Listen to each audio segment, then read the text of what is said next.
Nella classifica Governance Poll 2017 sul gradimento degli amministratori, tra i sindaci al primo posto c'è la pentastellata Chiara Appendino, primo cittadino di Torino. Dal sondaggio è stata esclusa la città di Padova a causa della sfiducia data al sindaco Massimo Bidonci a novembre 2016 con le dimissioni di 17 consiglieri.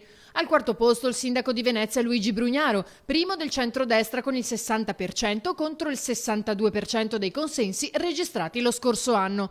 Tra gli altri sindaci del Veneto invece al 14° posto Massimo Bergamin di Rovigo, al 47° Achille Variati di Vicenza al pari del sindaco di Belluno Jacopo Massaro.